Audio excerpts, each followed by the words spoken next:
Hello, good morning, नमस्कार, सभी का स्वागत है स्पिरिचुअलिटी मैटर्स अध्यात्म के और मेरे इस चैनल पे। आई होप सब अच्छा कर रहे होंगे अपनी लाइफ में, लाइफ को एंजॉय कर रहे होंगे और आजकल जो हम न्याय दर्शन कर रहे हैं उसका आनंद ले रहे होंगे। इस ज्ञान से बहुत कुछ सीख रहे होंगे। ये ज्ञान आपके जीवन में निश्चित ही दिव्य प्रकाश लेकर के आ रहा होगा, आपको अध्यात्म से जोड़ रहा होगा, दर्शन के बारे में कुछ तो ज्ञान दे ही रहा होगा ना। तो आज शुरू करते हैं सेशन। तो आज हम क्या लेने वाले हैं वो जान लीजिए पहले।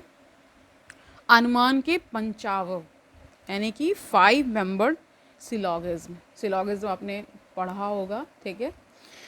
तो देखिए, हमने ऊपर देखा है कि अनुमान में 3 वाक्य हैं, ठीक है। वाक्य क्या है?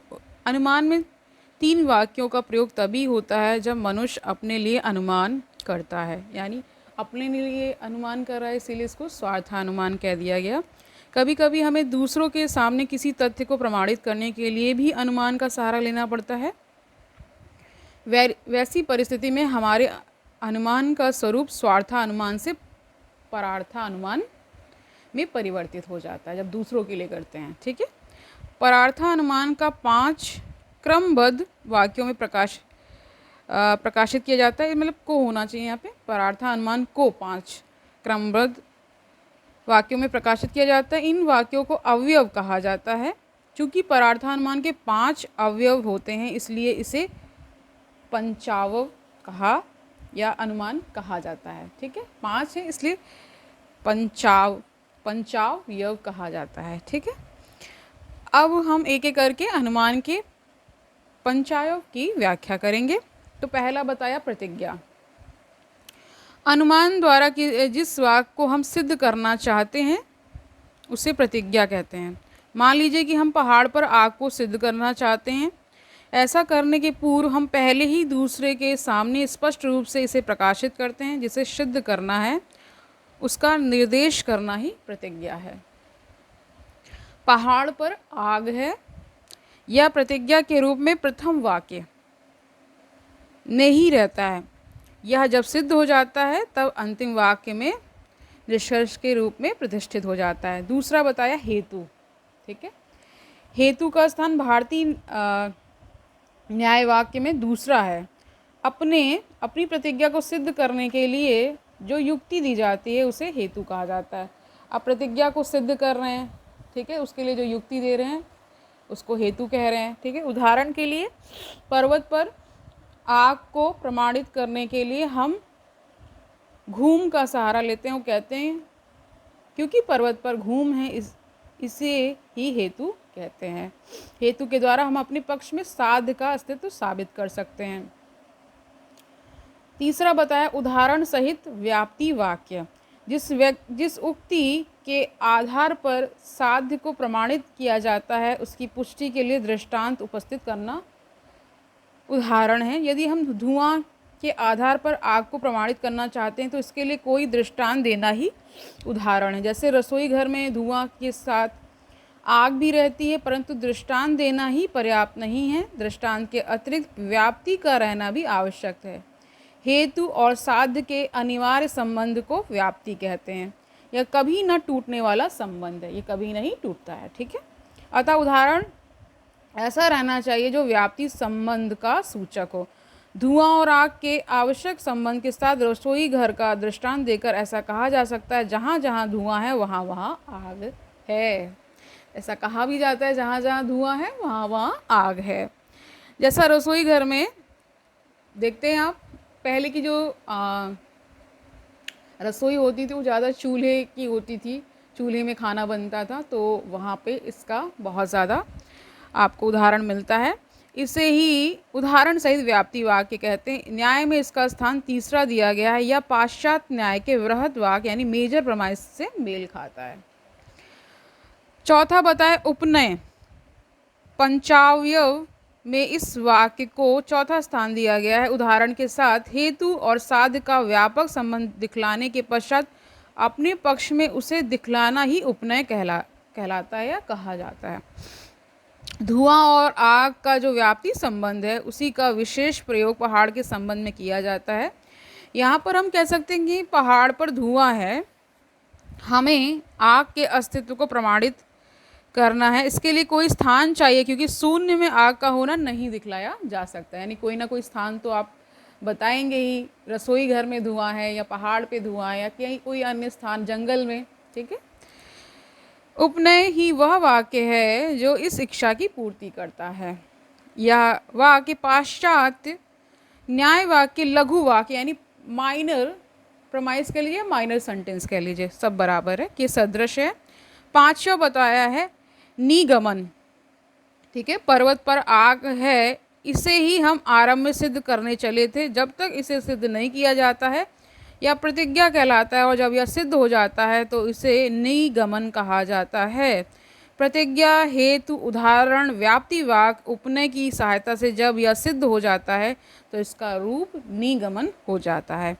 निगमन प्रतिज्ञा की पुनरावृत्ति नहीं है। निगमन की अवस्था को प्राप्त कर लेने से सभी प्रकार की शंका का समाधान होता है और हमें विश्वास और संतोष का अनुभव होता है। निगमन अंतिम और पांचवा वाक्य है, या पाश्चात न्याय वाक्य के निष्कर्ष यानी कंक्लूजन से मिलता जुलता है। ठीक है। पंचावव अनुमान के विभिन्न वाक्यों को एक उदाहरण द्वारा इस प्रकार व्यक्त किया जा सकता है। तो देख लीजिए कैसे ये क्रम बनता है।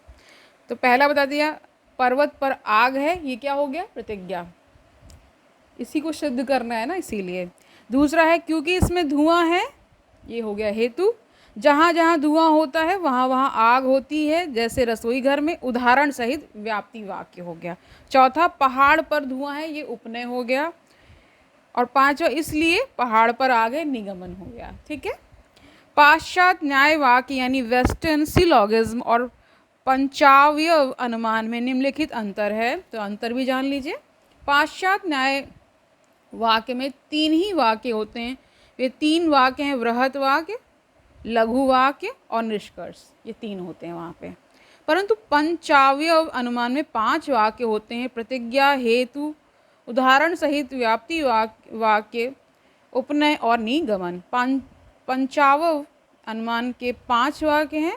पंचावयव अनुमान में जो वाक्य व्याप्ति वाक्य है वह पाश्चात न्याय वाक्य के वृहत वाक्य से मिलता जुलता है। पाश्चात न्याय वाक्य में उदाहरण के लिए कोई स्थान नहीं है, परंतु पंचावयव अनुमान में निगमन को सबल बनाने के लिए उदाहरण का प्रयोग किया जाता है। पाश्चात न्याय वाक्य में निष्कर्ष को तीसरा स्थान, इसका तीसरा स्थान रहता है। ठीक है, यानी मेजर, माइनर और कंक्लूजन हो जाता है। ठीक है।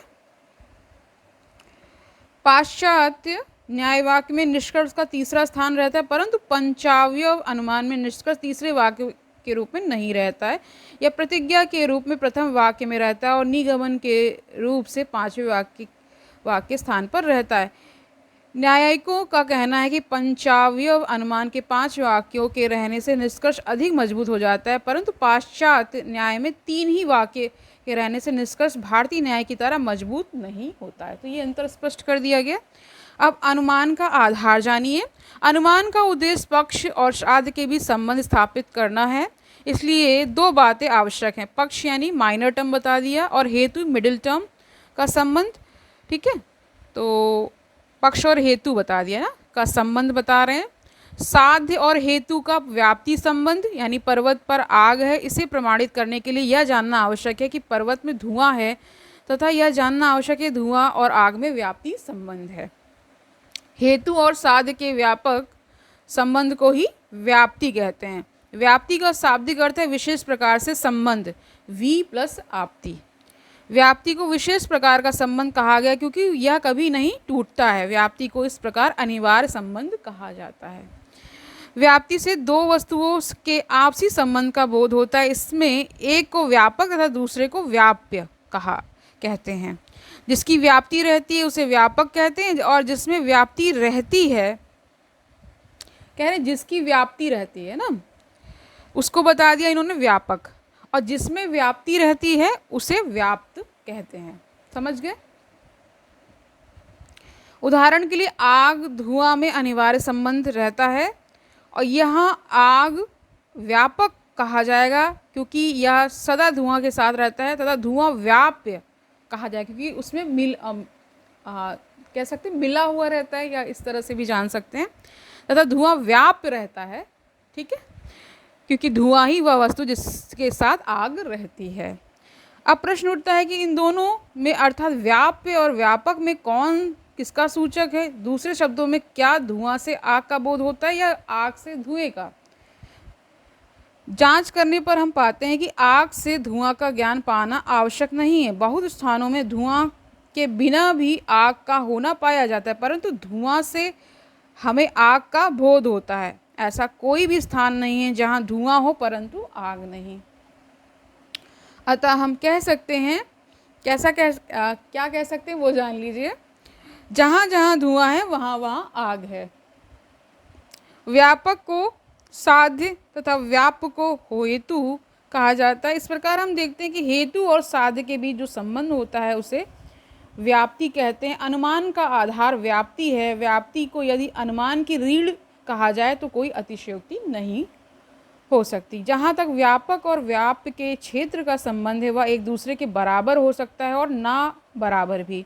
जब व्यापक और व्याप्य का विस्तार बराबर हो तो इन दोनों के संबंध को समव्याप्ति कहते हैं। जैसे प्रमेय जिसे जाना जा सके और अभिधेय जिसे नाम दिया जा सके, ये दोनों बराबर विस्तार वाले पद हैं।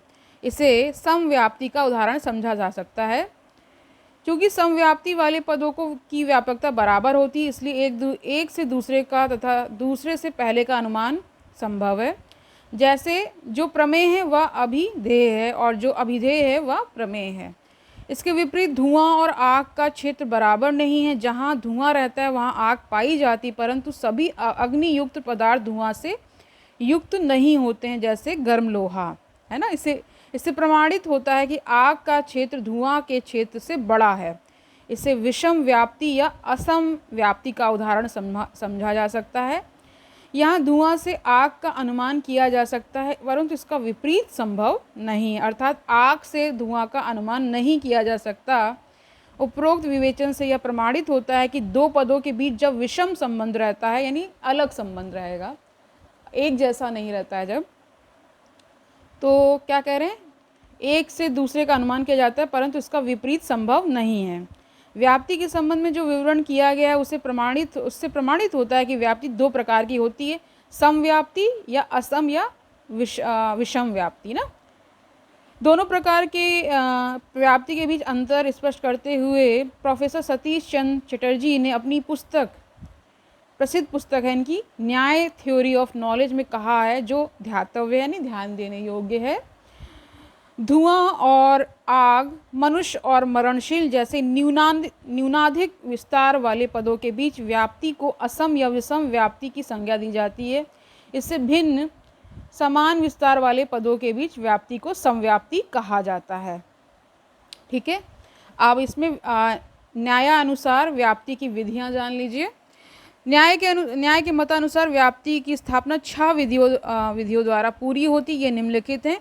अन्वय, व्यतिरेक है ना, आगे बताया व्यभिचाराग्रह, उपाधि, निराश और तर्क, 5 और छठा इन्होंने सामान्य लक्षण प्रत्यक्ष भी बताया है। ठीक है, तो देखिए अन्वय क्या है, अन्वय है, अन्वय। ठीक है, एक वस्तु के भाव से दूसरी वस्तु का भी भाव होना अन्वय कहलाता है। जैसे जहाँ जहाँ धुआं है वहाँ वहाँ आग है। यह पाश्चात्य तार्किक मिल के मेथड ऑफ एग्रीमेंट से मिलता जुलता है। व्यतिरेक क्या है, एक वस्तु के अभाव से दूसरी वस्तु का अभाव हो जाना व्यतिरेक कहा जाता है। जैसे जहाँ जहाँ आग नहीं वहाँ वहाँ धुआं भी नहीं है। ठीक है, एक के नहीं रहने पर दूसरा का भी नहीं रहना व्यतिरेक कहलाता है।